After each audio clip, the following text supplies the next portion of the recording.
Our last session today is the third session in digital transformation and innovation.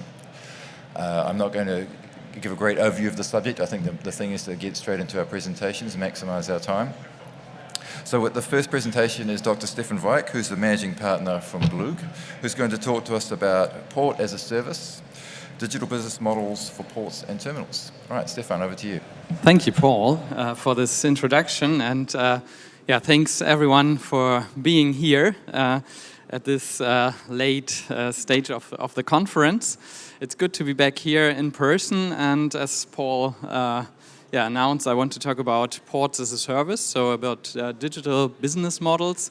So almost 2 years ago, I co-founded Blug with Alexis and Sahar to really focus on digital transformation and to make digital transformation work.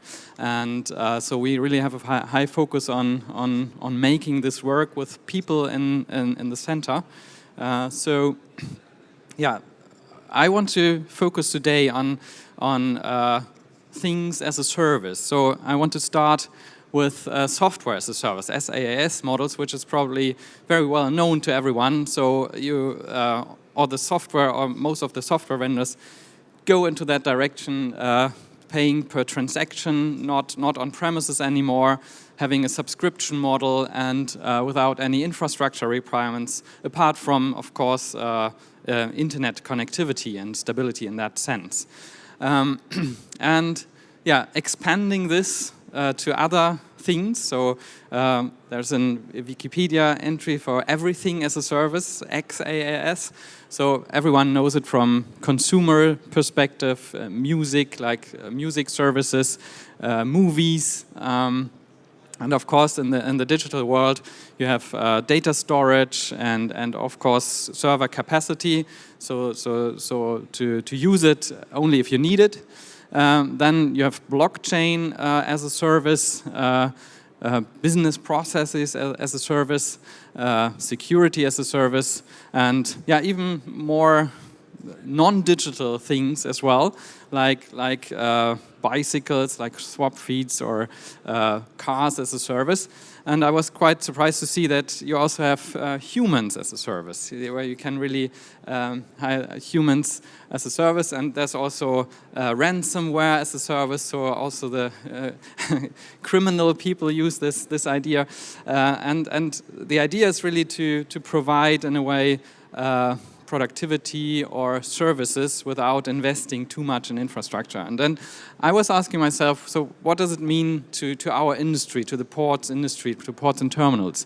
So in ports and terminals, you have different stakeholders, of course. So and as nodes in the network, like terminals, port authorities, other authorities. Then of course the carriers, waterside, rail operators and trucks, warehouses adjacent to the ports, business cargo owners, and services around. And in this, what I would call port ecosystem, I want to have a look about this, providing services and who's providing services to whom. The first perspective I would like to take is to see the ports as recipients of services. So this morning we had a nice presentation from Amar.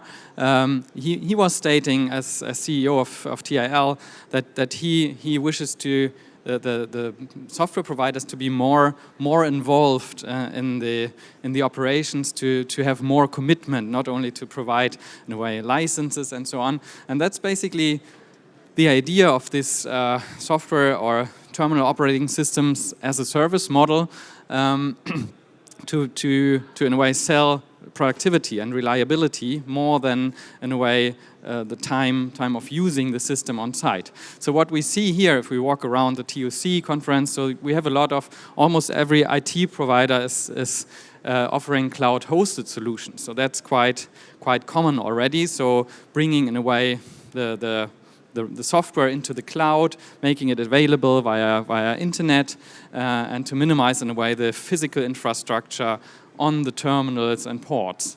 And cloud native solutions are more and more coming. So cloud native solutions are really solutions which make use of libraries in the cloud and are really developed as cloud solutions, not just in a way a traditional solution being hosted in a cloud, but really developed by using, in a way, all the technologies and services which a cloud can offer today to use this as cloud-native solutions.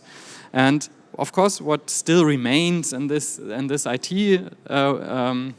integration issues is that modularity remains as a challenge. The systems need to speak to one another and need to be integrated, so they remain critical success factors.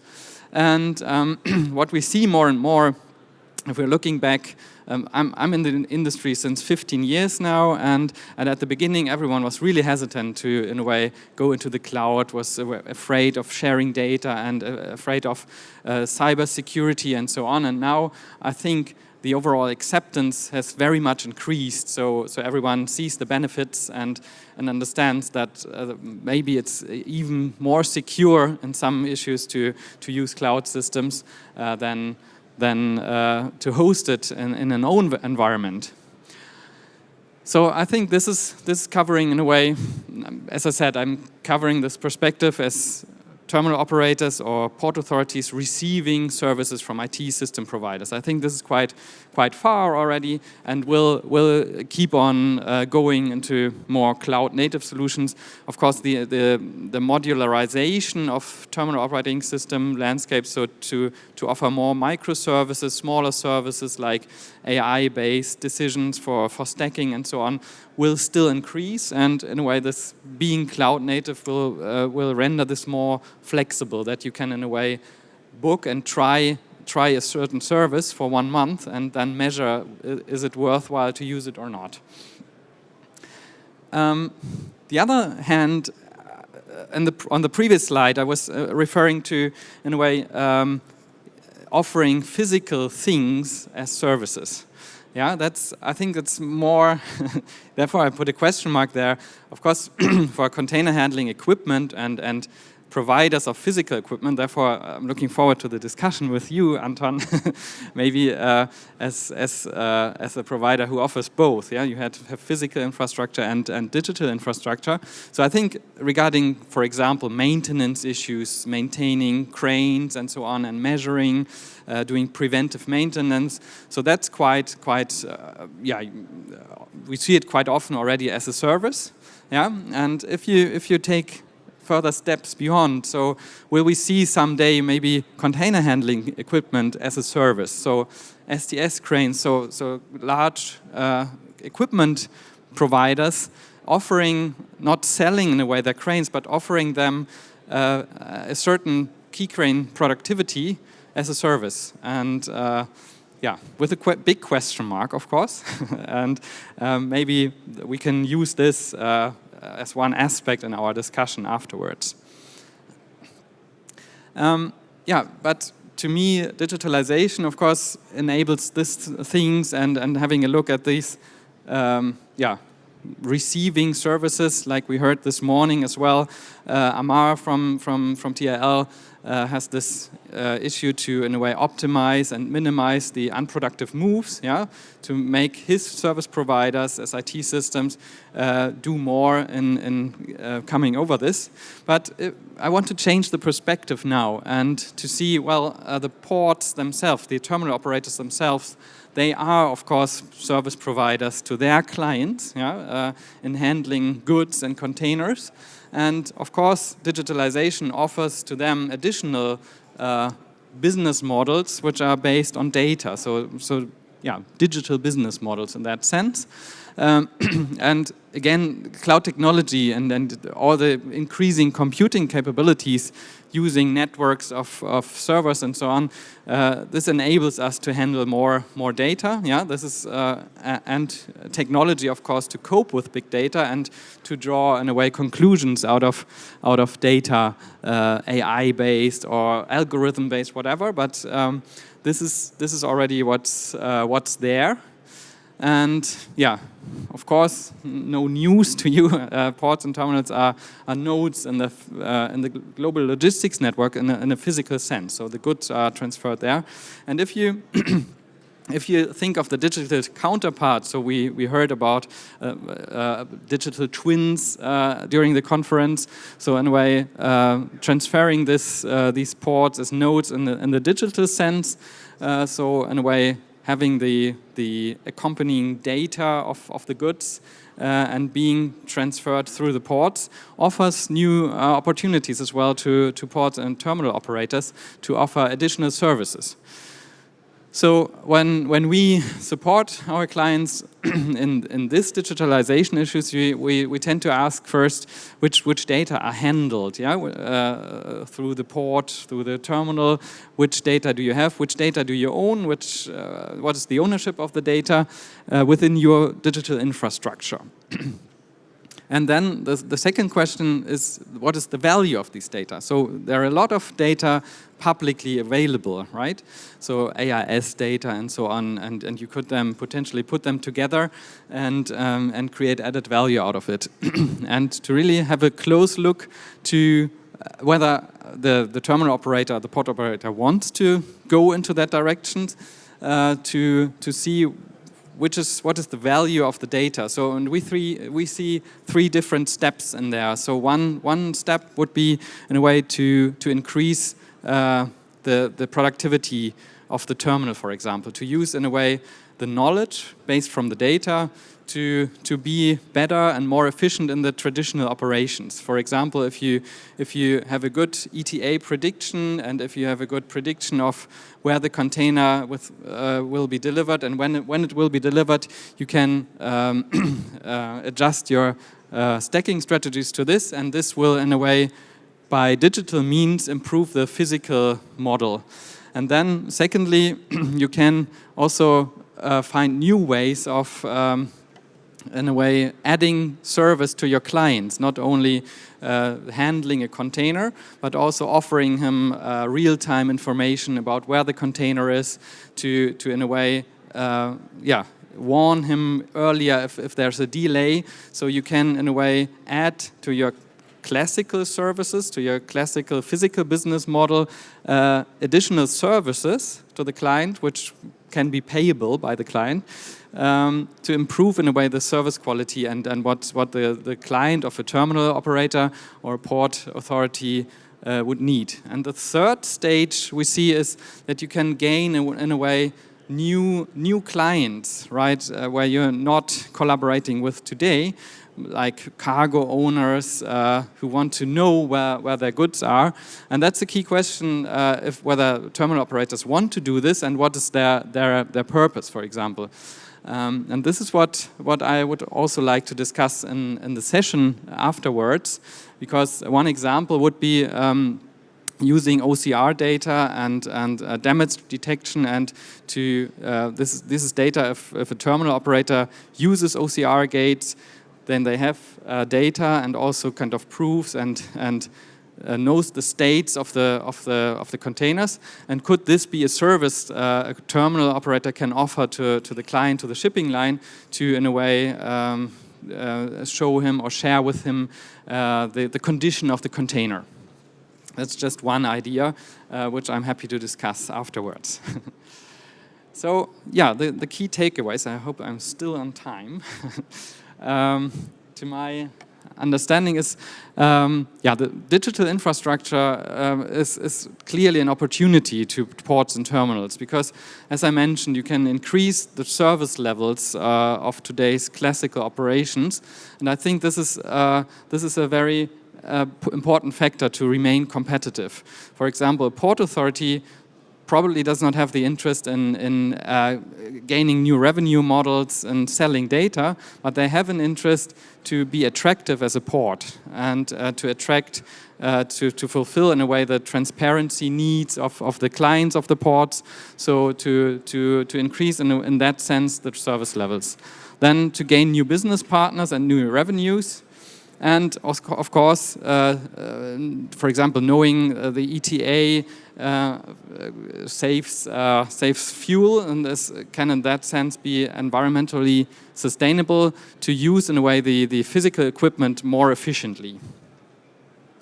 And the last issue is, to sum up, so data-driven and service-oriented business models. So ports as a service was the title of my presentation. Is in a way they will for sure complement existing business models, and I don't believe that we will see kind of so disruptive things that a terminal operator decides from today to tomorrow not to handle containers anymore. Yeah, so it's a good complement to this, but also to build on this new business models. And I'm very happy to discuss this with my colleagues up here, but also with you together after the session. So thanks a lot. I guess we go now to looking at a way of capturing data and using data. And the next presentation is about increasing terminal operational safety with AI-based structural container damage inspection. And we have Anton Bernard, who's the manager from Camco, who's Jan Bossen's on the list outside, but we have Anton in his place. So Anton, the floor is yours. Thank you.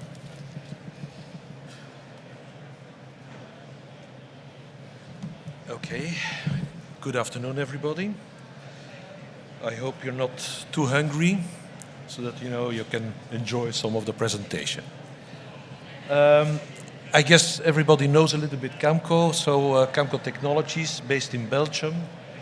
And what we try to do is automate container handover processes. That's basically it. And what I mean by that is that we try to have an automated solution for, how should I say, identifying containers, container handling equipment, wherever that is on the terminal. And so, for instance, we start at the gates, where external containers, external trucks, will need to be registered, so that they go from external state to internal state. Well, there as well we have, of course, our gate operating systems very easily, where we do the identification of the containers, and the fact that OCR is based on images make that we have already images of those containers. So keep that in mind, it can be interesting. The same is true for the rail, because containers can also come to the terminal or leave the terminal via rail. Just the same thing. We make a set of images, and based on the images we will do the OCR processing. And finally we do the same as well at the water side, with crane OCR. Which means that today we have already a quite good set of images, which means that you have a little bit already a visual proof of the exact condition in which containers enter and leave terminals. And in many cases that is enough, which means that if a container terminal gets a damage claim or whatever, well then it's very easy to just retrieve the images and do what is necessary. But today terminals want to go further. You have this continuous pressure on further automating terminals. Well, and then of course, if you don't have any inspectors anymore in your gates, and that most of the containers are just going in and out of a terminal without any human interface or intervention, the situation becomes a little bit more difficult. I just had some other slides, not that important. If you want to know more about Camco, as a side note, just come to our booth if you still have time, and otherwise, just give us a call and we can meet later on. But what I wanted to say is that we have those images. We have automation, which means that those images are no longer checked by persons. It's only when there is an exception. And today, when is an image effectively checked? That is when an OCR did not reach the threshold of the confidence level, so that a gate clerk remotely should check the image, the reality with what the OCR system was reading. And if there is in the meantime a damage, well, it can be that the damage is not checked or whatever, not picked up. And so what we did is that, well, we have all those good images. I can show you thousands and thousands, which I will not do because everybody's getting a little bit hungry. I tried as well to be a little bit politically correct. So my apologies. Yeah, I forgot certain, let's call it brands of containers. But anyway, what's important is that we have all those images, and we can do something with it. We can, certainly based on artificial intelligence technology, now check whether there is effectively structural damage, yes or no. Because, we had the last couple of years many discussions with terminal operators who wanted to do some automated damage inspection. We said, yeah, nice, fine, but what is damage for you? What is the definition of damage? And almost every terminal has a kind of different definition of what for them is damage. It's the same thing as with my car. I can say I have a beautiful car, it's in perfect condition, while perhaps, Paul, you will say it's a wreck. Because there are some little dents, and I must admit that I hit the pole at a certain moment, and I didn't repair it. Anyway, so it's the same with containers, and of course, every container has damages, little scratches, some paint that went away, some dirt, some little dents, rusty spots, etc. Do we want to automatically detect these kind of things? I don't know, because then every container will be flagged as being damaged. So in an operational way, that's not interesting for a terminal operator to, that's my opinion, to check all and inspect all those little things. What we think is important is that we can detect and inspect what we call structural damages that will affect the operational side of those containers. Are these containers still craneable? Can we still put them in a stack? Is it safe? Is it secure to put them in a stack, etc., etc.? These kind of things, which means that we defined a set of damage rules of damages that we say, okay, that's what we need to check. And then finally, when do we want to check that? That is when a container arrives at the terminal. At that moment, proactively, according to me, it's the best time, to really not only identify the container, but as well check if it is in a good condition or if it has structural damages. And if this is the case, well, then it's a perfect moment to get it out of the flow, treat it somewhere else. It can go to a repair shop, for instance, service-based model. There you go, and that makes sense. I must admit that I was a little bit lazy. I was a little bit overwhelmed with, after 2-3 years having again, an in vivo TOC session. So we made a little movie, and I'm going to show you the movie. That's easy for me. So I would say sit back, relax, and enjoy the little movie. And afterwards, I'm of course there for more questions. So thank you. Enter the container terminal. At the gate, on the quay, or by train. Handling damaged containers can jeopardize people's lives or disrupt operations. This can inflict substantial costs. Argus will automatically detect damage. This will prevent severely damaged containers from being processed, which will increase overall terminal safety and efficiency. Every Camco camera is featured with AI-based image recognition software. In addition to reading all container data, Argus automatically detects various damage types, such as dents, holes, deformations, and many more. Argus will also specify the container component, the container plane where the damage is being detected, and the severity of the damage ranging from very low to very high. When multiple damages occur on the same unit, every detection is registered with its own specifications. Argus ADI comes with an intuitive damage management application.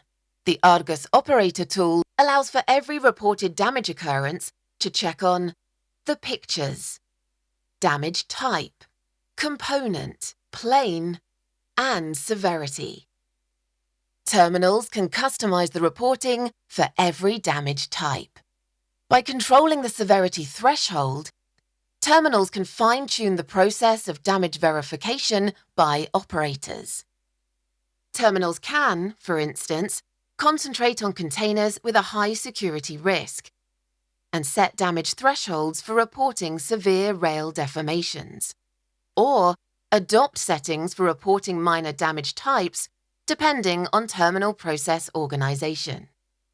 Depending on Argus ADI configuration, the number of operated jobs will vary. With Argus Automated Damage Inspection, terminals can concentrate on damage that really matters while keeping track of the total picture. Argus Automated Damage Inspection. Customize and automate damage registration. Prevent severely damaged containers from being processed. Increase operations safety. Improve overall terminal efficiency. Camco Technologies. We automate, you operate. So, I couldn't say it better. Thank you. Thank you, Anton. Okay, and now we move on to a different subject, to 5G. We have Venkatesh Ramakrishnan, who's from Nokia, who's going to talk to us about enabling digitalization and automation with private 5G wireless. Okay, so I will not take a lot of time because I think you guys might be looking for lunch soon. Also a disclaimer, I'm not here to sell Nokia 3310 or the banana phones of Nokia. So Nokia is not selling handhelds anymore. So we provide 4G and 5G network to a lot of service providers from whom you have your SIM cards and your connectivity. Now, why is Nokia at a port conference? And that's a question we get asked often, and maybe the next few slides might explain why. So when people are talking about digitalization, automation, often there is one key aspect of it which is important, which is automation and digitalization relies on reliable, robust communication infrastructure. And I try to use an analogy of a road versus a highway, right? So if you look at a regular road, you will see different kind of use cases. And when I say road, I'm talking about, let's say, a typical port environment. You will have, let's say, the requirement of reliable TOC connectivity everywhere and in a very reliable, consistent manner. These might be your different kind of cars, and this can be your handhelds, vehicle-mounted computers, tablets. Then you will have, let's say, bigger vehicles on the road, which are looking at, let's say, semi-automated, remote-controlled automation, fully autonomous driving, etc. Then you will have, let's say, safety-related or mission-critical vehicles, which are also on the road. And then you might have drones, or you might have sensors, cameras, etc. on the highway. And now the question is, can you imagine one simple highway taking care of it? This is how a traditional network looks like in a port environment. When we start talking about lots of digitalization, pumping it with lots of cameras, lots of IoT devices, lots of vehicles which are looking for ultra-low latency communication or high bandwidth communication, somehow this will not work. Also, you would want to differentiate between, let's say, mission-critical communication or business-critical communication versus communication which once in a while, if you miss it, it's fine. And In some layman's language, I would say when you talk about a private 5G network or even a private 4G network, you are talking about a highway with lanes with different quality of service. So you can say, okay, TOS connectivity is the heartbeat of my port terminal. I cannot lose connectivity to a TOS system. Similarly, if I am looking at remote controlled cranes or I'm having autonomous cranes, the safety is paramount and I cannot compromise on it. And when we speak about 5G network, what we are really talking about is not technology alone. We do not believe you need to buy a 4G or a 5G technology because that's the next cool buzzword that is coming around. The reason it might be interesting is, and that's what we always try to do when we speak with our customers, try to understand the main use case or the customer requirement, and then see how technology can help. Going with technology first is usually not a good approach. Which brings me to the next topic. So if you have been looking at communication solutions for your terminal, there might be two buzzwords that you might be hearing. One is 4G, 5G, and the second thing is public networks versus private networks.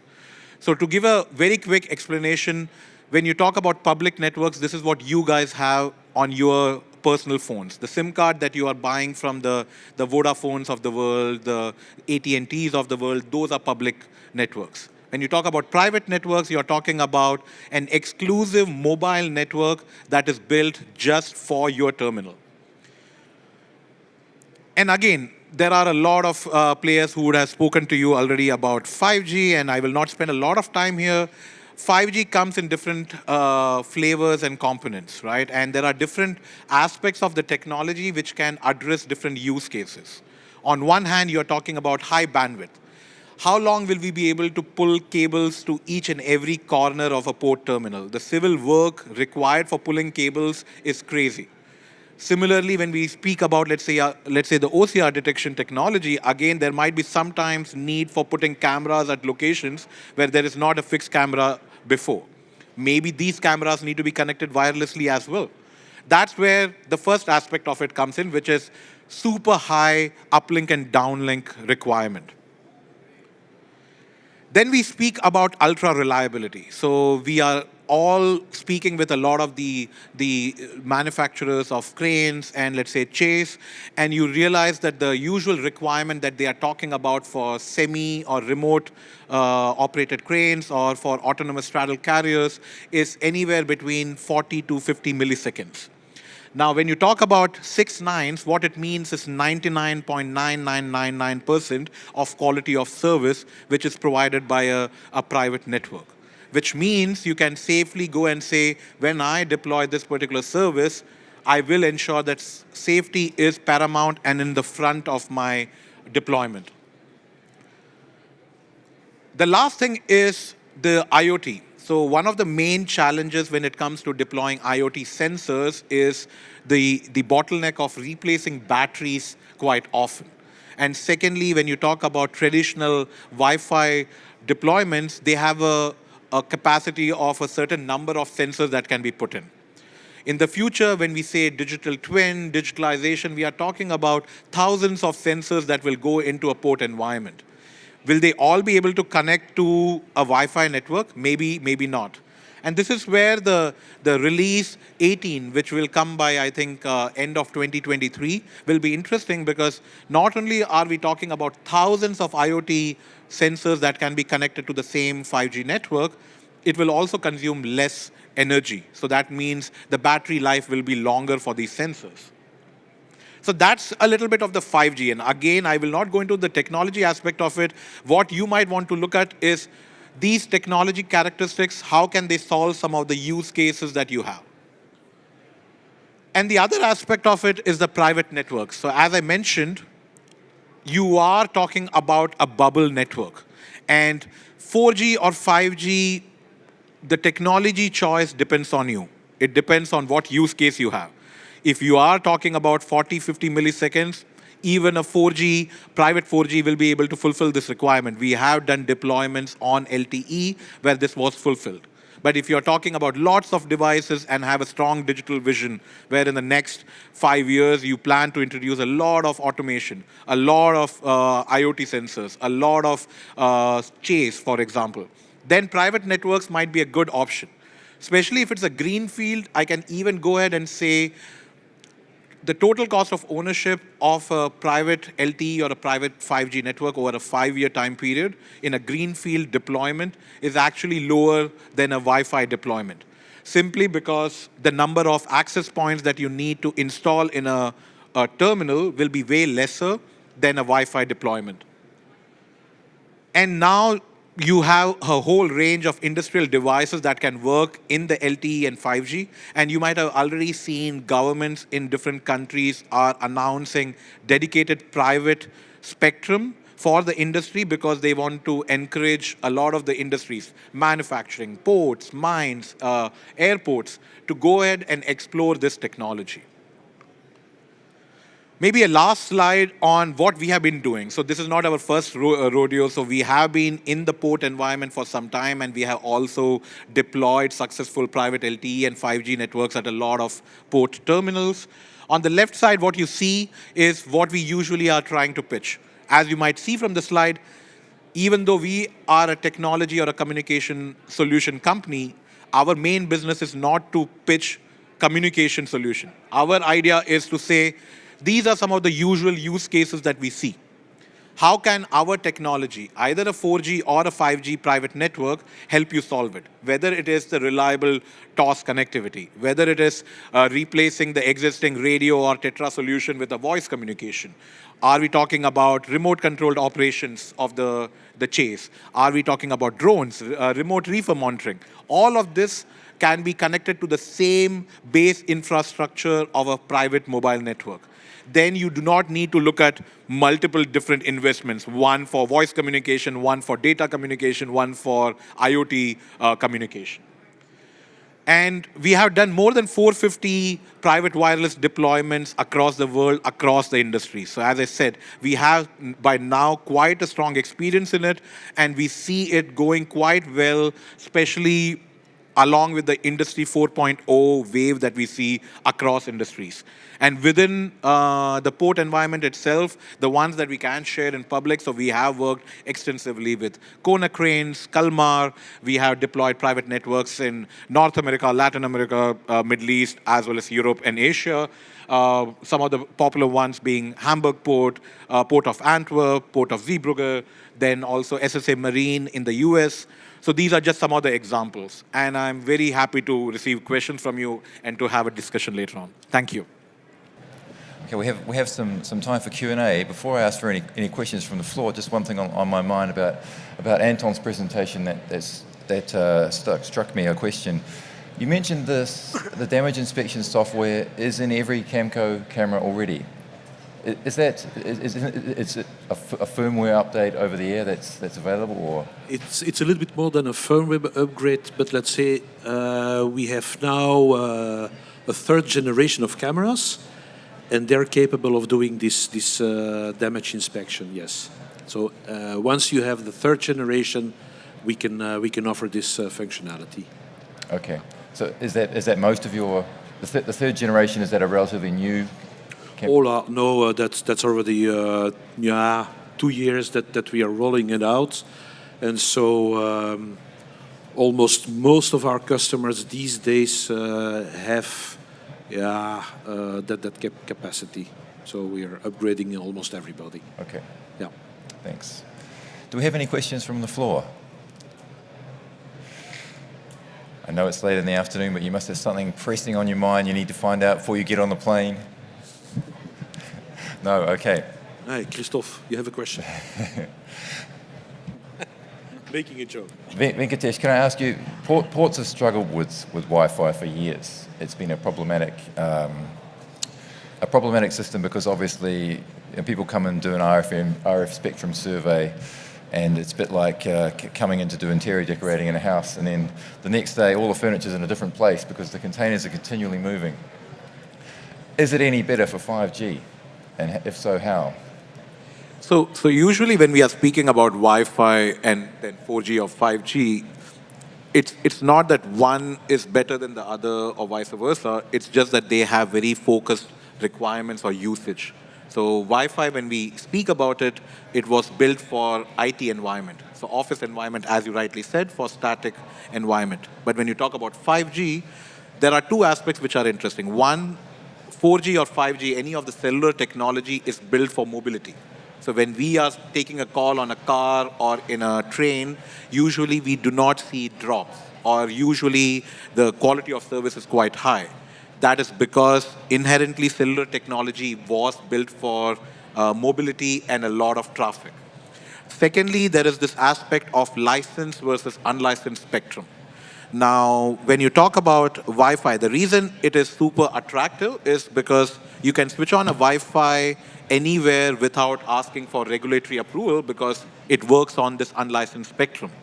But when you talk about 4G, LTE, or 5G, you need to get a dedicated license or a frequency from the government, and then it almost becomes like a road that you exclusively can drive on.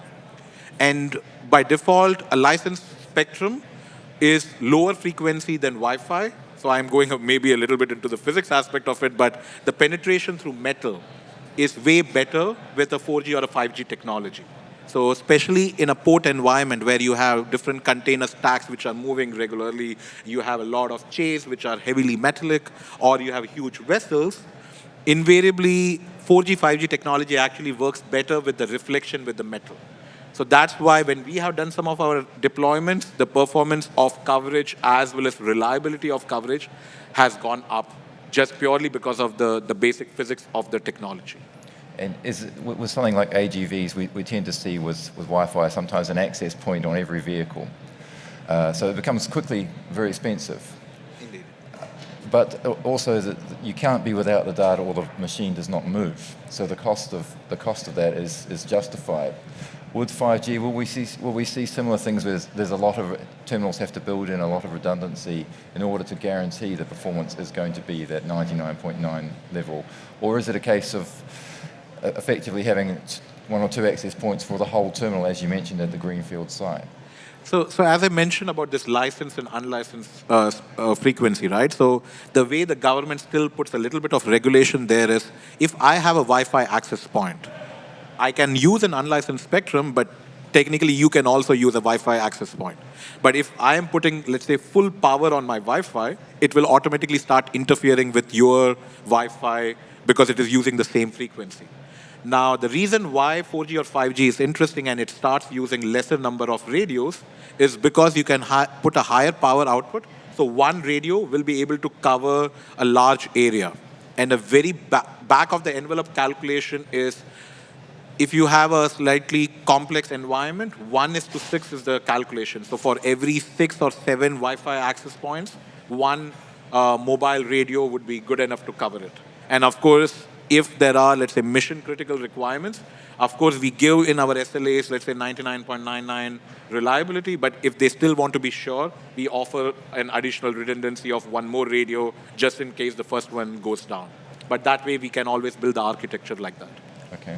Anton, do you have your customers asking for 5G connectivity for your systems at this point? Yeah, sir. Sure, we have them. For instance, if terminals want to have a rail OCR portal, for instance, in a remote location, where there is no, Wi-Fi, we don't like Wi-Fi because it's not that reliable in these cases, but yeah, sometimes it's very expensive to put cabling over there, etc. So in these cases, yeah, it could be interesting. The same for cranes. When you need to equip older cranes that don't have fiber connections with OCR, etc. If you have to equip them with OCR, then these kind of things can become interesting, of course. Yeah. And your pictures are always very good. So obviously there's a lot of data in those pictures. At the moment, does Wi-Fi constrain the quality of data you can have in those pictures? And do you think 5G would enable more detailed pictures or more pictures? I'm not really an expert. Let's say that today we don't know. I don't think it will make a big difference. We still try to have as much as possible wired connections because that is still the best according to me. Yeah, it's not, but let's see what the future brings. And in some cases, we have to do it in a different way. Let's say that certainly with 5G, the experiences that we have are not limited, but let's see what the future brings. Okay. All right, I certainly think it's a good, a very interesting technology that could help us moving forward more quickly in some cases. And I completely concur with him. Like in an ideal way, wired connectivity would be the best one because you are pulling cables and then it will work all the time, right? But the main challenge is we cannot pull cables everywhere. And that's where, so when we are speaking with our customer as well, we are very honest with them about this. There are three options you have. Either you will have Wi-Fi or unlicensed or proprietary wireless communication. You can have cable and fiber optics, or you will have a 5G connectivity. Now, it really depends on your business scenario. If you are able to pull in cables everywhere, please then go ahead and use cables. But that will not give you the flexibility of suddenly saying, okay, tomorrow I want to deploy 3 more cameras at these 3 new remote locations. And that's where 5G gives that flexibility, because now in the market you will start seeing more wireless cameras. So for example, Nokia recently also announced that we are now doing 5G-enabled cameras themselves. So then you are technically talking about just a camera that you can put literally anywhere, and then any of the technologies on OCR would smoothly work on it then. Stefan, you talked about new services, and I guess one of those services could be connectivity. Could a terminal with a private 5G network offer connectivity to cargo or containers with IoT tracking devices on them as a service, you think? Or you think that will be something that terminals will have to provide as sort of like the floor service the base price, if you like, that comes with it? Do you think it will be a value-added service?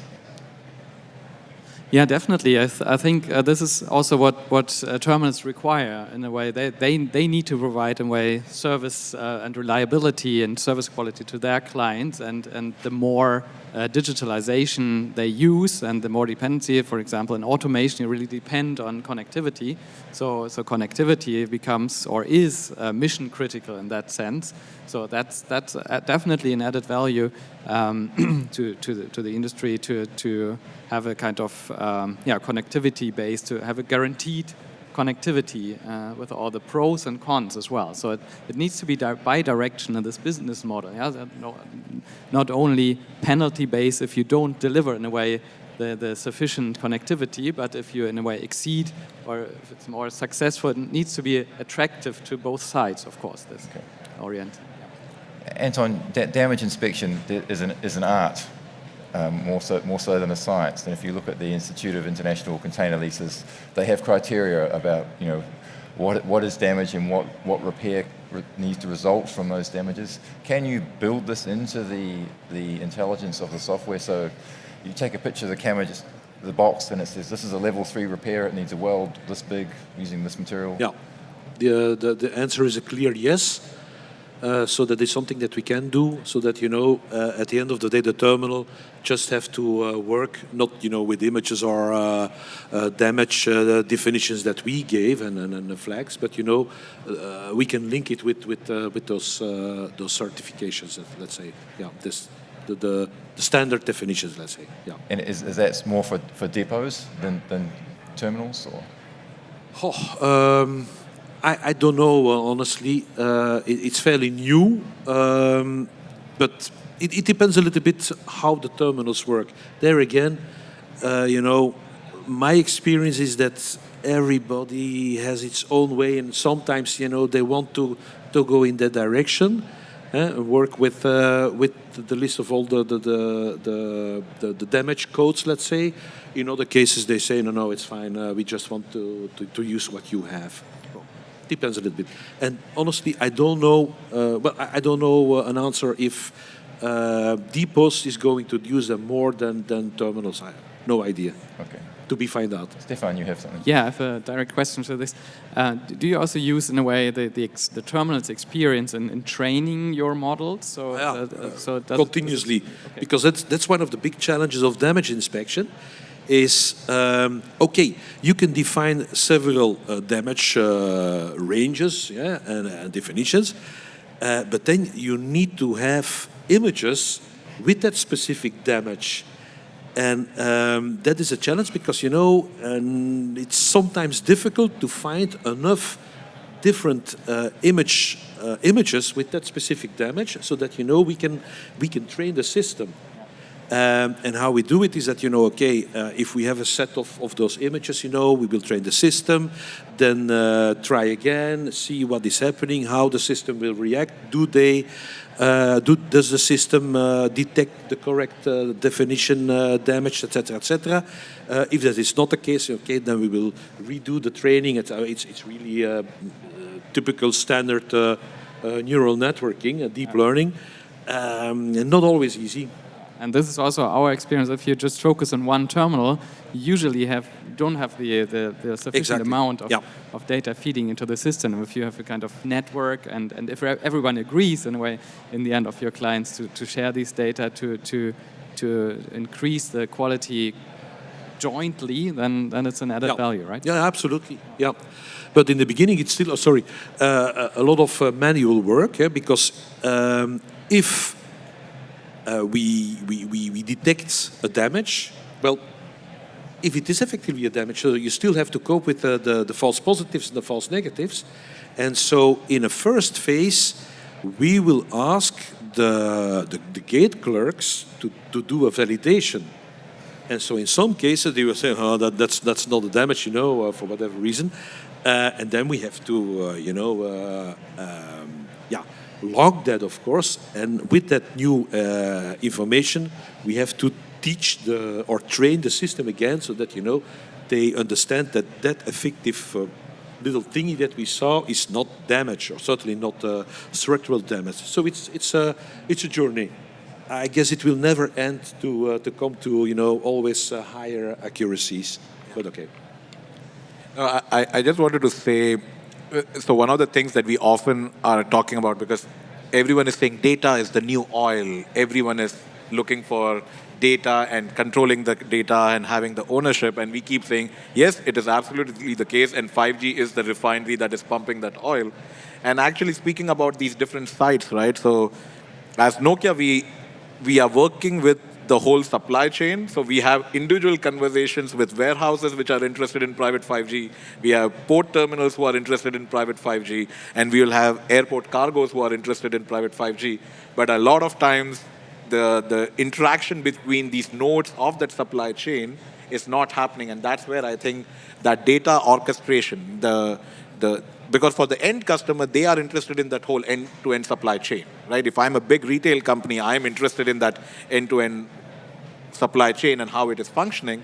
But unfortunately, a lot of times, they are very siloed. And that's where a lot of the data orchestration and new business models and service models will be super interesting. Yeah, I think so. I think the potential is there to knit these images from different parts of the supply chain together and follow a container. But sometime this industry moves slowly, so it'll be some time until we get there. But Anton, you're talking about damage from a repair perspective, but from a safety perspective, isn't that a little different? As the container can either be picked up safely or is it a problem? How much discretion is there for terminal operators? Do they disagree on the degrees of damage you can have for safety?